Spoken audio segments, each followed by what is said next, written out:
Hello everyone, welcome to Field Notes, an exploration of functional medicine. I'm Rob Downey, a family practice MD and Institute for Functional Medicine certified practitioner. I'm coming to you from Seaworthy Functional Medicine in Homer, Alaska. Seaworthy exists to help people overcome their health challenges and be fully vital. And today I'm very excited, and we are fortunate to have with us Cory Muscara. He is an expert in mindfulness and presence. He did teach at Columbia University about mindfulness-based leadership. Now he teaches positive psychology at University of Pennsylvania. He spent about 6 months in 2012 as a monk in Burma and logged 14 hours a day meditating, which is certainly distinctive and noteworthy, and I'm sure was revelatory and transforming. And Cory has a book, Stop Missing Your Life, which I'd love to hear more about the power of presence. Welcome, Cory. Thank you. Thanks, Rob. It's great to be here. Is there anything more I should add about your bio as we segue in? Well, I part of my journey is that none of this started for any noble reasons. I was getting into meditation to really impress a girl in college. I had a hippie girlfriend. She was into it. And so I didn't start with an interest in stress reduction or Buddhism or anything noble. It was very superficial. And it was the doing of the practice and watching it shift me in certain significant ways. That is the thing that intrinsically motivated me to go deeper. So I think when a lot of people hear of meditation teachers or someone that does this practice, it comes with certain ideas, and usually that's like very spiritual or noble or even just reduce stress. And so my journey was quite different. Yeah. Well, that may be a really important area to explore right out of the gate. I should mention to our listeners that I inadvertently gave you short shrift in that you have millions of people who've listened to and benefited to your meditation videos around the world. You have a podcast. So you've got a presence in a lot of different places, which is where people are attending to things right now and learning about things. So let's grab onto that thread of what maybe Arthur Ashe would say is start where you are, use what you have, do what you can. And what you mentioned was you started, and I think this, over our conversation today, it might tie into something neat I got to watch of yours. I think you were in Australia with a friend and a colleague, and you recorded for about half an hour around this idea of the dark side of awareness, and not the dark side in an icky way, but the unintended consequence of becoming more fully aware and more present in the moment. Then we see things with an intense clarity, and sometimes we're moved to talk to somebody about a difficult conversation or what have you. And I think what you flagged a moment ago, which is related, is sort of jumping in the pool of mindfulness or awareness. Things start happening. And I'm relating from my own life as well. I remember in college, I tried to meditate with a candle and quit 5 minutes later thinking I can't meditate. And I didn't realize until 20 years later that meditation wasn't the thoughts going away, it was flowing with them. Yeah. So maybe a good place to start would be for the person who says, well, I don't think I can meditate, and tying that to a lot of what you do is encouraging people sort of how to just jump in. Should we start there? What would you recommend as an expert for people who are intimidated by that idea, but they're game for it, that maybe if they just do it for 3 to 6 months, it could help and they're receptive? Yeah. So for someone like that is already warmed up to the idea of the practice, it's just a matter of finding some decent enough instruction, guided meditations, and a time that feels practical for you. So I'll get to that in a moment. If we take a step before that, where there's a little less being warmed up to it and more like, I don't think I can do this, which is a common refrain. I'm scared about being with my mind, or like, I've tried to sit down and do that focus on your breath thing, and my mind's just all over the place. I'm not someone that can do this. But those are my favorite people, because I was kind of like that as well. I had like these classic diagnoses of ADD and very, very active mind, and I loved that about me. I could think a lot and plan for the future and create goals. And so there was something very seemingly boring about just focusing on the present moment, but also seemingly oppressive to the natural state of my mind and some of the things I appreciated about my mind. So the first thing I think we could say is like that we're not stopping the mind from thinking, as you already mentioned, and we're not actually stopping anything about our experience. The byproduct of the meditation might be that things start to reorganize and shift and perhaps become more positive, more settled.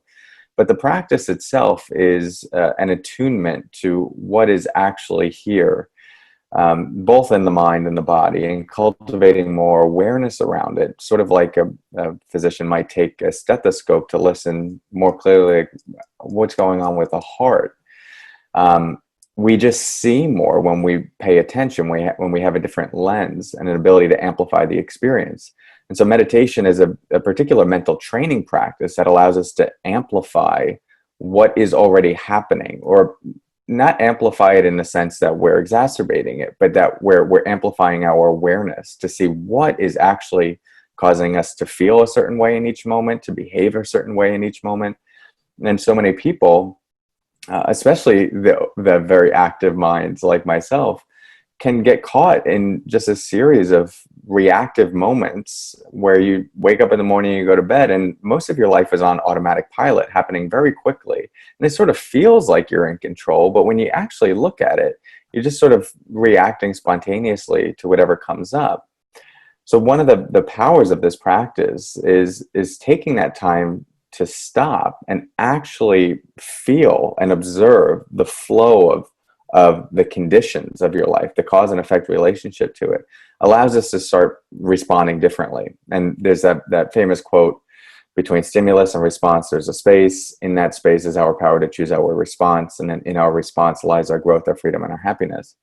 I think if we could encapsulate in one sentence what is the core thing we're doing with this practice of mindfulness, it's just learning to see that space between stimulus and response, and then inhabit that space.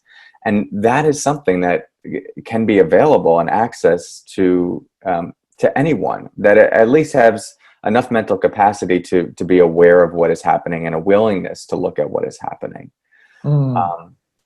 And the majority, like so many people that I work with, are people that have very active minds, not very still. The people that are still usually aren't looking as much for meditation. It's their way of being, you could say. So the people that tend to push back on this, say this isn't for me, are the ones that often get the most benefit out of it. And so to now go to your actual question, which somebody that is open to this and wants to get started and has 3 to 6 months to dive into it, what I would say is if you can commit to 15 to 20 minutes per day, if that feels poignant, or not poignant, if that feels like something that you can access, then that's what I would start with. And you can either do guided meditations, which you could find on apps. I teach on Simple Habit, but there's 10% Happier, Waking Up, Headspace, Calm, all of that. But if you want to keep it very simple, I would just say 100 breaths for 100 days, which actually turns out to be about 10 to 13 minutes. You sit down, everyone's breathing. As long as you're alive, you're breathing. And so you can feel one breath. If you can feel one, then you can feel another one. And you just do that 100 times. And it doesn't have to be 100 in a row, because that could be very difficult. But after each breath, just count the number, 1. Then another breath, 2. Another breath, 3. If the mind goes off for 30 seconds, that's fine. Just come back to 4 and then 5. Just try and get to 100 within a sitting. Do that for 100 days. If you do that, you'll notice more focus, more groundedness, reduced stress, more clarity, more awareness. And that would set a solid foundation for any other practice that you pursue related to meditation. Wonderful. Thank you. Yeah, you're welcome. I love that. Some of my favorite things are the things that doesn't have to be any Wi-Fi, there doesn't have to be any plug-in, there doesn't have to be a device, there doesn't have to be a watch. Yes. You can do it in a cave, you can do it in your truck when it's parked, you can do it middle of Calcutta. Yeah. Well, let's add then an element that maybe, and I'm so glad you illuminated the part about what if I have monkey mind? Or back when I was doing a lot of rock climbing, I would talk to these big wall climbers and they would talk about that feeling of being 3 days up the wall and 2 days from the top, and they would develop what they called mind riot. Hmm. And so many people I talk to feel like they have monkey mind or mind riot, and it doesn't. Some of the best news for them is when they hear that they're doing the practice, and again, it isn't that the thoughts go away, because I don't know where the presumption came from. It must be a cartoon of meditation Yeah. that they saw it in a movie or something, or we're Westerners, a lot of us coming to this, but they assumed that person in a tranquil state with their eyes closed was in a blank state, Mm-hmm. as opposed to in a state of flow with their experience and attending to what's happening, as opposed to kind of the opposite of checking out, sort of just being in a flow state, being aware. So Yes. let me mention two things that were really poignant for me in the last couple of years that I see as the concrete manifestations of mindfulness and presence, and see what you think about them for our listeners, because one is sad and beautiful, and I think the other is just beautiful and beautiful. So, and it's that my gap, that space between stimulus and response. One of them was that just, I hurt one of my kids' feelings. Mm. So my kids are teens, and because of a lot of mindfulness and a lot of yoga, I just immediately was aware of it viscerally. Mm-hmm. And so I just stopped and took a breath, and my response was, I'm sorry. Mm. And what stood out to me is that it was a little bit of a wound to my pride, priding myself on being a good parent, that I messed up. But in that moment, I was able to recognize that I got off track. Maybe I was impatient or tired, but it was so helpful to just simply apologize. Mm. And it hit the reset emotionally. I could feel it in that state of reattunement, and it meant something to my child. And then the other was that there was a patient and a bunch of folks in one of these multidisciplinary meetings, high stakes, lots going on.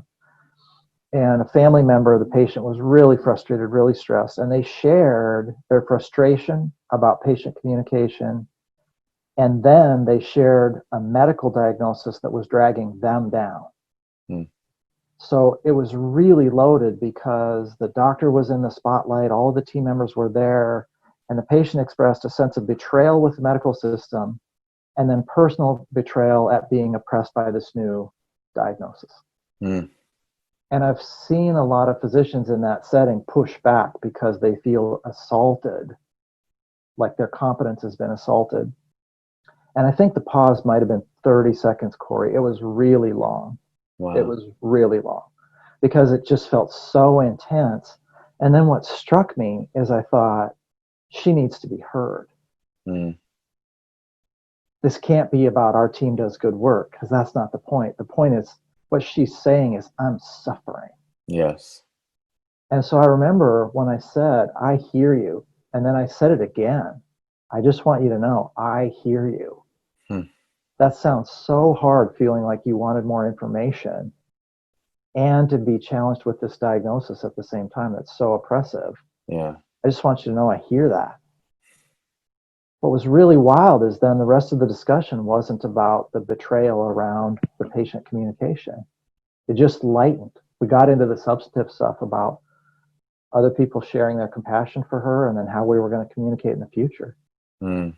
So that's what I think about in that gap when I reflect on my own life. Yeah.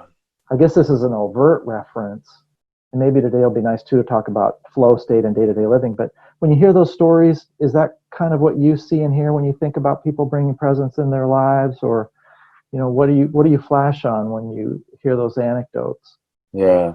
Well, one, it's incredibly touching, and makes me very grateful for people like you doing the work you're doing, because it's filling a gap, especially within healthcare. The with any profession where you're working with people, in our traditional system, and rightfully so, you're developing an expertise about what this person might need, and if they present something, how you're supposed to respond, and what to do. And all of that's necessary as we grow into adults and human beings and people that can offer something. But one of the underbelly of that process is that we end up getting caught more in our ideas of what is necessary in a moment, and we fall into very quick algorithmic ways of responding, or heuristics. Seen this, say this. And it's just the case that life, and especially working with other human beings, is much more complicated than that, much more nuanced. And if we're just working with very quick scripts of how to respond in any given moment, we're missing huge amounts of data for what is actually necessary. And so what you sensed there, was just like this person's pain, and that can't come as much from just, oh, voice is low, I'm supposed to act sad as well.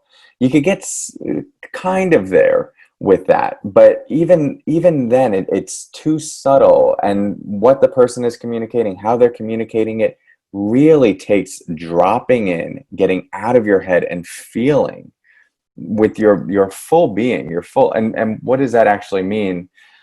I don't really know. All I know is just what it feels like. And it's a very difficult thing to teach, because you could just kind of like point people to it and get them to start to touch into it for themselves.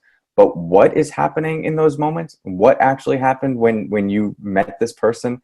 I'm not sure. How did you sense it? We could go into some of the neuroscience, maybe like the energetics of it. But as human beings, we're wired to connect in this way, and this is one of our strengths as a species, to really pick up on another person's emotions, and what they need, and how to connect. And that's, as tribal creatures, what has facilitated our ability to grow, and evolve so quickly.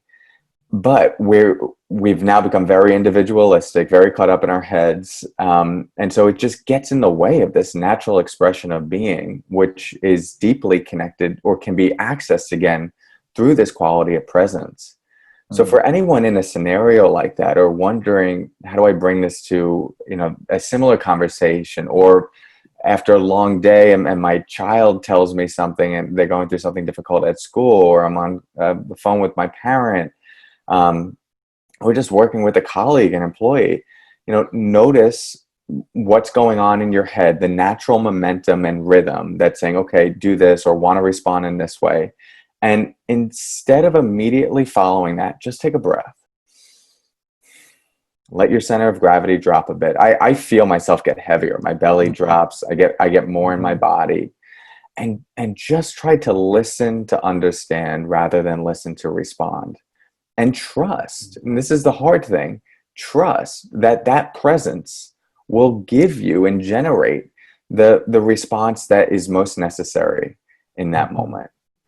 That's a practice, and a huge amount of trust to let go of all of our ideas and just follow with. And to me, that's flow. That's moving with and flowing with the moment. Yeah. Very good. Thank you. You're welcome. Thanks for the story. It's beautiful. And I hear lots of those as people engage in this practice. Yeah. Yeah. Well, I think a couple of other things we could do for our listeners, and in a minute, I think we'll do a little, see what you think about some of the science that I'm aware of, and see what you think. But I think another good thing to do would be to make sure our listeners know that in these moments, then, as we use present strategies and we cultivate that and we engage, sometimes then there's another cliche perhaps to me that's troublesome, is this idea that the harmoniousness or flow, the peacefulness that is part and parcel of getting into these states, that can be confused with the lack of assertiveness or weakness. So the American who's got kind of John Wayne running their brain, that they've got to have a cowboy confrontation with every problem or they're gonna be the loser in a zero-sum game. I have found that nothing's made me stronger than the presence in terms of boundary setting. So that friend that you talked with in Australia, you mentioned like having a challenging conversation with a parent rather than letting it ride. Yeah. And to me, the connection point is that we can't be assertive in a strong, helpful way unless we have goodwill toward those we have adversity with. And that's some of the beauty of these ancient mindfulness traditions, is loving kindness. And I saw as I reviewed some of your work that you teach loving kindness and encourage it. And so I wanted to do a little connect the dots exercise and have you reflect on that. How does presence make us strong? How does it help us set boundaries? How does it help us do difficult things because we want the best for ourselves and we want the best for the person we're being assertive with? Great.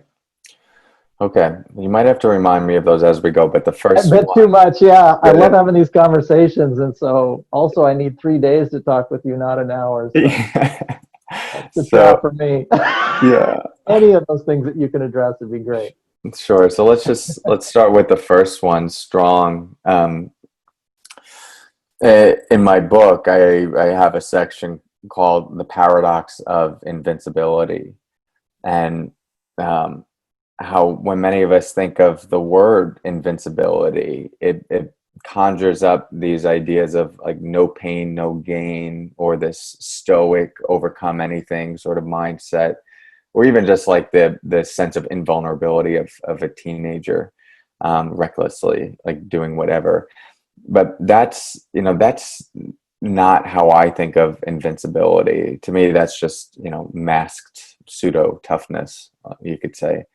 To me, invincibility and real strength is the understanding and recognition that you can be with and get through whatever arises, and not in a grit your teeth, just power through it and create more tension in the process, but to really like meet the experience as it is and know that it doesn't compromise who you are on the deepest level.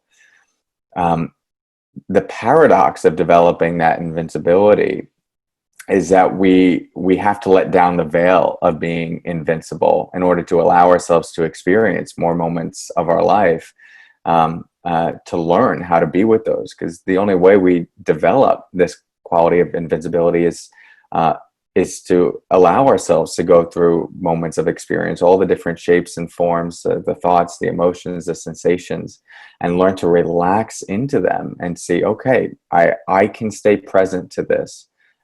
Who I am is bigger than this momentary experience, which is where the power of meditation comes from. And anyone that practices for a sustained period of time, especially people that go on retreats and come out of retreats, will describe this sense of confidence and strength. But it's very different than what we typically think of, where it's like, I got this, I could do. It's not that. There's an unassumingness to their presence and their tone. But it's just that they've sat with everything that could kind of come up in their experience. Because, your whole experience of being human can essentially be experienced right here. It's all happening in this fathom-long body. Every interaction you have with other people in the outside world is still all happening here, and it's showing up in the form of thoughts, emotions, visual images, sensations in the body, and different sensory experiences. So in the meditation practice, you're not transcending into any far off place or other dimension. You're just getting closer to your moment-to-moment reality that you usually turn away from. And so learning how to sit with all of that, and it doesn't have to be sitting, because you could do walking or lying down, a lot of ways to practice, but just learning how to stay present to the whole thing. Feel yourself when it gets uncomfortable, or when there's some, like an itch in your back or an itch on your face, or you have to pee and immediately tell yourself, I have to get up to take care of this. These little moments of just learning to be with that discomfort, and soften the fearful mind and say, we can be with this. We've got this. Even if you do that for 15 seconds longer than you typically would, it's like a psychological vaccination for your mind. And it prepares you for other moments of your life that are uncomfortable or potentially painful. And you know that, okay, this experience is something that's happening here now. It's thoughts, emotions, sensations. It's painful, it hurts. But I know how to be with it, and I trust that I can be with it. We all have coping mechanisms to get through those difficult things. Some of them is the stoic. That's not, I don't like using that word because there's more to stoicism than I'm making it out to be. But just like this, grit our teeth through it, which isn't real toughness. It's kind of just a facade, and it's masking sadness with anger or something like that. But then there's also alcohol, drugs, zoning out, tuning out, and you can get through difficult moments like that. But I still remember one of my first students, I talk about in my book, Chandra. When she came to me, she had just gone through the death of her father, but she was an alcoholic for years, and the way she got through it was through drinking, and she numbed herself to the experience. And a couple of years after that with me now, she was still just processing all of this unresolved grief within her. It was extremely painful to also now reflect back on that experience and just see how checked out she was, as painful as it was. It turned out several months after working together, she then was going through the death of her mother. And after that process, when I saw her again, she just said, thank you so much. And she said, these practices allowed me to stay present through the death of my mother. And it was extremely painful, but I am so grateful for that experience. It allowed me to connect to my siblings, to my child, to my mother in a way I hadn't before.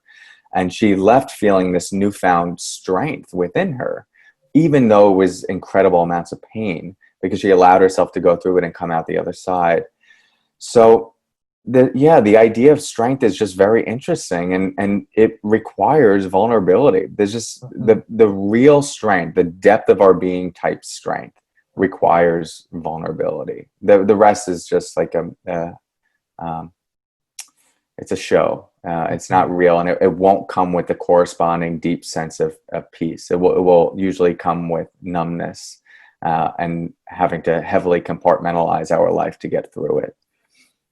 I think that's really important. I think it's really important for our listeners who might be intimidated, but also our listeners who are receptive and might be interested to think about this phrase that I heard from my friend who's part of Thich Nhat Hanh's Zen tradition in France and down in California.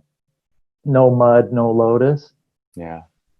And some of the big challenges I've faced then and felt like I could engage it with presence, then I've realized that engagement during the process with some of the harder parts, the more challenging parts, the overwhelming parts, is part of the genesis of the compassion, part of the genesis of feeling a sense of confidence that the next time something arose of that magnitude, I could flow with it again.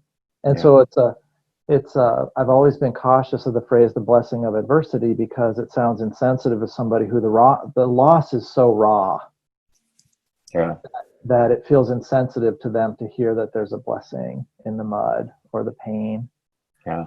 But as I've gotten used to saying first, I hear you, I get it. And then I think it's as it softens for them for a little. But I think that connection then, that this is one of life's blessings, is the challenge itself. This seems really, really important.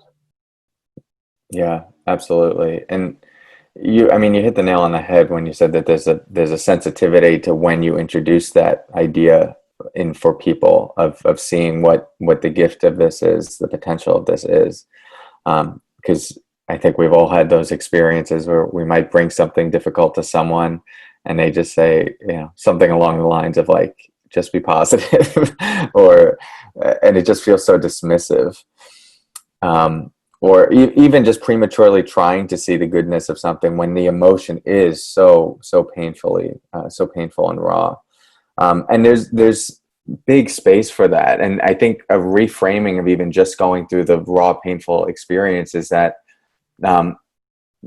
that itself has a positive. You're opening up dimensions and doors of your humanness that you couldn't access without this experience. And as hugely painful as it is, and as much as if we had a choice we would choose not to have it, it's here.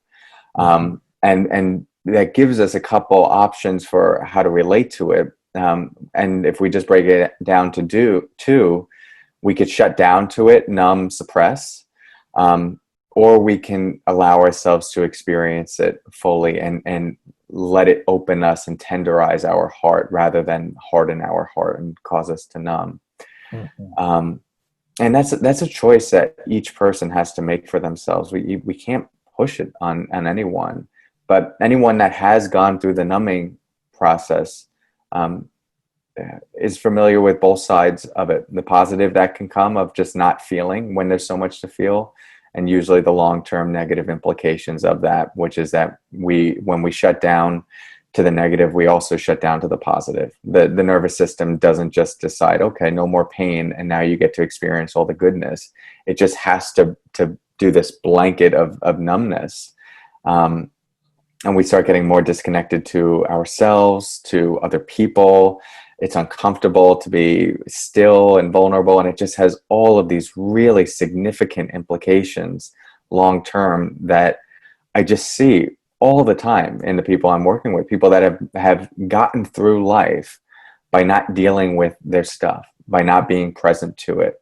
And you can get by for a certain amount of time, but it will accumulate, and then you just start waking up. It's like, I don't know what's going on, but I'm extremely stressed, or I don't know why I'm feeling this way, but there's like this sense of grief, or everything in my life objectively looks good, and yet I feel hollow on the inside. If we're not connected to the pulse of truth and the pulse of our life as it's happening, and just giving it space to breathe and move and ebb and flow, things will get jammed up, and it will eventually catch up to us. And so presence is it's this moment to moment checking in where you don't actually say it, but it has the sentiment of like, how's it going right now? What do you need? And what is it like to be you? And do we need to adjust anything that we're doing? The opposite of that, I think many of us can resonate with it, which is just like, oh, that's the goal. That's where I'm going. This is where my life is headed. Head down, push, and don't pick up until we get there. And sometimes we like what we see on the other side, but a lot of times a lot was compromised. And then we're not even fulfilled once we get to this place we think we're working toward anyway. So, yeah. And I think a lot of the people that are interested in the work that you and I do, they're craving that. They are thirsty for, they sense a dilemma, or they report a dilemma. They either numbed out or tuned out, or they're overwhelmed and raw. And they want a middle way. They want something that isn't either arm of the dilemma. It's something different. It's real. But they've had those suspicions they can't meditate, or they're stuck. A lot of the people I see are fatalistic. I think another good thing to talk about today, because we're having this conversation during the COVID-19 pandemic, in terms of shelf life 2 years from now, people will think back on that when they hear it now. It'll feel like real time. But I have found that I didn't even mean for it to happen, but a lot of the time I'm at peace just from doing yoga daily with my wife, and sort of a minute-to-minute presence practice where it feels like this is kind of a blast to just be flowing all the time. And I'll notice that I don't need something more than hearing the birds at that moment or feeling that hot beverage in my hands at that moment. And I wasn't planning for it or trying to get a break from something, and it's fine to attend to whatever arises. But I think a lot of people are craving peace. Yeah. And I have found it's like a side effect of presence. Yes. Yeah. I don't know if you have if you run into this for yourself, but I often find it very hard to describe some of these benefits that are as simple as like, yeah, I was drinking my cup of coffee and I just didn't feel like anything needed to be different.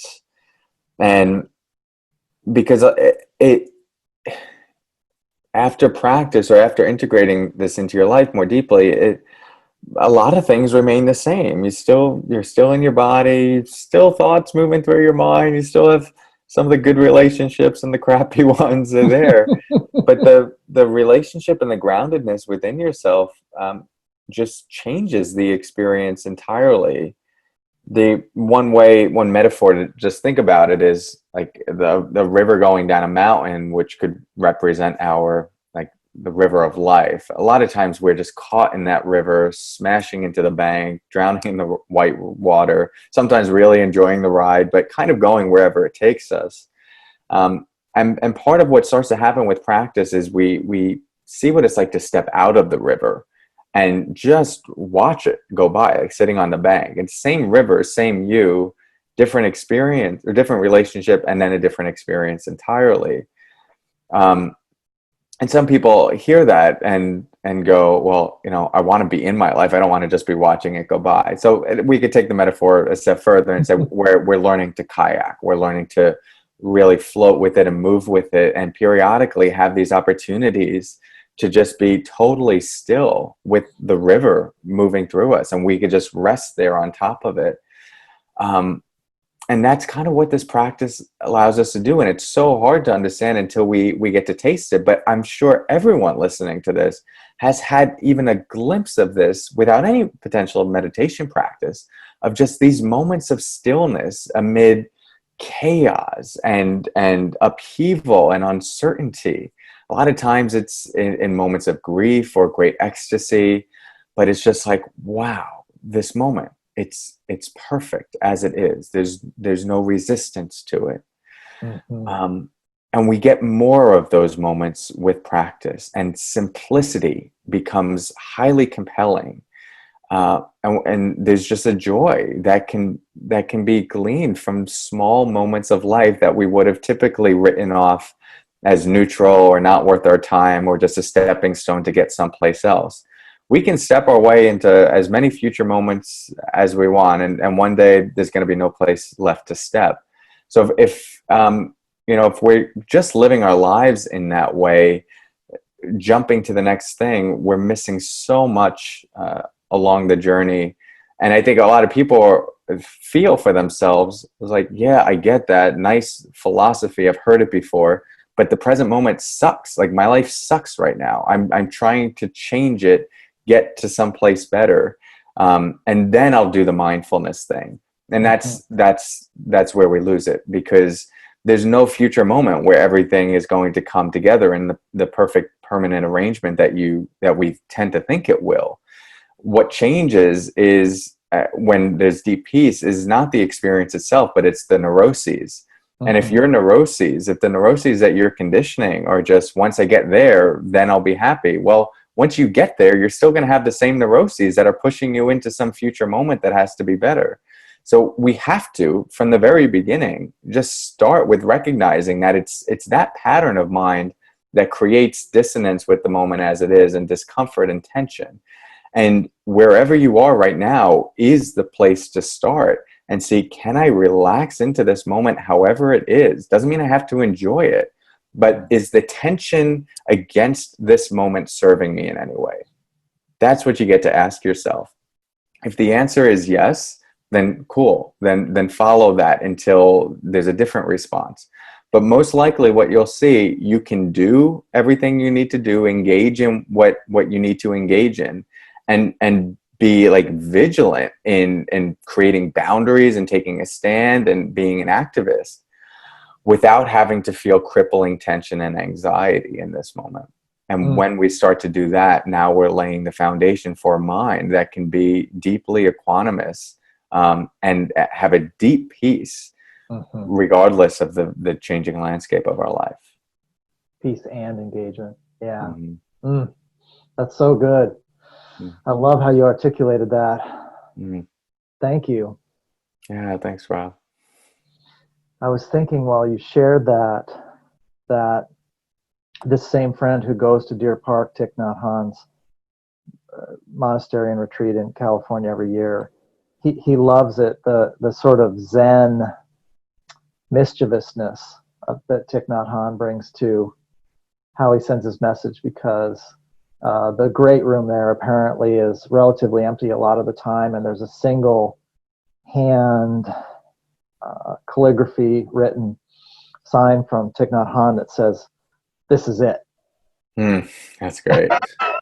So some of the people who come from Asia to experience this are expecting a lot of statues and honorifics and stuff, and so there's a little letdown for them to meet this Zen master's approach, who really strips it down.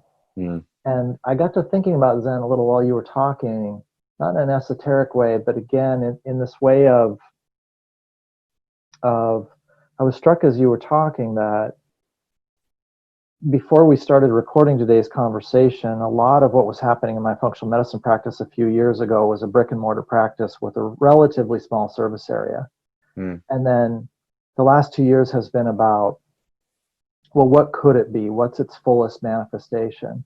And I think the main phrase about what happened was that I let go, and I asked myself from a heart perspective, what is my service obligation? Given the number of years I've logged as a physician and the amount of mindfulness I've done and yoga that I've done, what do I have to share or impart that I don't want just trapped in this vessel when I get to the last step? I want it to get, if it has value, I want it to get out there. And about 90% of the process was letting go and trusting. And there was a lot of monkey mind. I felt like a big wall climber running out of food 3 days up the wall. I really did. I felt like I'm vulnerable, I'm exposed, I'm getting into a flow state, I'm meeting my tribe out there. I know what these people value, but I don't know who they are, what they care about. I don't know what's happening in 2019 or 2020 due to some isolation and focus on my practice. And so then I thought of these sort of Buddhist psychological components where equanimity is the center state, and then aversion and attachment are the two traps, pushing things away, they spring back, and grabbing them, well, then we're just sort of tumbling down the river, hanging onto a log or hanging onto a stick or clinging to the rock and the current surging over us. So I think there's a really to me, a very real world application of what you're describing, which is that any of us who want to be successful or be our fullest manifestation or fully engaged or live some of those things that are our profound sense of joy, we're accessing the capacity to do that in a really ironic way by letting go and attending to, in the moment, who are we and what do we want? What do we believe in? Then we act. We act from a clear, lucid place. So this isn't passive. It's peaceful, but it's not passive. Yes. Yeah. I mean, just take a minute to watch your mind, and even though your body might look physically still, there's nothing still about what is happening. And the practice of renewing the presence to show up for that moment to moment is an incredibly active and courageous thing to do. Yeah, cool. I love what you just shared there. That's great. Well, you've given us a lot of your day. One thing I think is really important, because when we fear things, it can bring out the conflictual part of us, or even make some of us believe we're built to fight. But there's a lot of science. We're built to connect. Our primary mode is to connect, bring out the best in one another. And then we've got a secondary mode, which is what do we do when we have to fight. And I think that gets conflated in society, in the world, you name it. You know, our neighbor builds a fence and doesn't ask our permission. You know, it's microscopic, it's macroscopic, it's societal. And so you referenced it. There's Tara Brach talks about it. I wish I could remember the name. I'll try to put it in the show notes. An expert in California who does a lot of science around how we're built to connect. But maybe let's close with that. This idea that that's our birthright, you know, and genetically where we're coming from is to connect with others. Yeah. And then, you know, the part that maybe we over attune to or see too much of in the media is the dramatic resolution of conflict. But I think that might be an important thing for people to hear from an expert of your caliber, is how we're built to connect. Yeah. I mean, so there are all the ways that we can see it in even just like in early childhood, the wiring to play with one another. I think of, you know, I have a brother and a sister, and I just remember wrestling, especially with my brother, but my sister too, when we were kids, and just how much fun it was to like be rolling around on the ground, kind of pretending to beat each other up. Never any fists, but that. And so like what we know evolutionarily, like the reason that feels so good is it's two young animals trying to figure out like how to coordinate and preparing to eventually fight.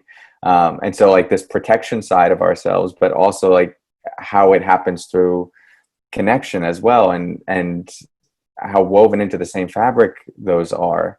And then other simple things, just like the whiteness in our eyes on each side of our pupil. If you look at other animals, they don't have that. And so what this allows us to do, this evolutionary feature, is if you're working on something, a project, or trying to figure out a tool with another person, without having language, they can see where your eyes are going, what you're looking at, if you're sensing danger, better, because they could watch where your pupils are going, which you don't get with if there's just full darkness there. So there's just like all these ways that show us that what has allowed us to get to where we are right now is our ability to come together. And the difficult thing is we're independent creatures, and we're also simultaneously deeply interconnected. And the meditation practice can look like an independent thing. And, you know, I hear this all the time. Meditation feels selfish, or I shouldn't take this time for myself, or I'm more interested in connection. Yeah, I hear you. But to be able to connect to another being starts with being able to first connect to yourself, and seeing all the ways that we block our own experience, or we block our own truth, we block our own ability to create boundaries. So this practice of connecting in, I am always so much more connectable, and long for connection with other people when I take this time to reconnect to myself. So anecdotally, that has just been shown to me over and over again. And I think just with our society right now, and how, especially in the West, the promotion of individualism, we've gotten disconnected from our evolutionary roots, and we're feeling this epidemic of loneliness, anxiety, and depression that doesn't so much mean that we have all these mental health issues, but more, what we're seeing is like the foundation of so much of it is social isolation, and people not feeling connected in the way that they most need to feel connected. So I hope we could keep that in mind in the bigger picture of this practice. And as you do engage in your meditation, and if you feel that impetus and that motivation to connect with another person, or that sense of loneliness, to not spiritually bypass it and go, oh, I'm trying to be this transcendent being that doesn't have needs and feeling bullshit. Excuse my language. If you're going to be in this human body, then it means you're going to have needs. I haven't met anyone that doesn't need to eat or doesn't feel hurt when they get burned. And the ones that tend to say they don't need connection, I think are a little disconnected from themselves, but that's another podcast episode. In general, this is just we're holding two ends of that polarity: the need to express and be individual, and the need for interconnection. And if it feels complex at times, just know it's because it is. And being human is messy, and presence is just making space for the full range of it, moving with the flow of what feels true right now. And slowly learning about ourselves and how to dance with this very big thing called life. That's great. It's so great getting to talk with you today. Yeah. I looked at people who benefited from your wisdom and reflections on your book, and what I was struck by today is how it keeps it real. It's contemporary. It's happening in real time. It's got an authenticity and a ring and a clear-eyedness. It's really fresh, and I can get a sense then of why this is a wellspring for so many, and such a timely one. So thank you for what you do and what you care about, and thank you for your time. Yeah, thank you, Rob. I appreciate it. It's been a pleasure. Seaworthy exists for people to overcome their health challenges and be fully vital. Please consider subscribing, giving us a 5-star review if we've earned it, and going to our website podcast tab for any questions or comments you'd like to share with us. Thanks.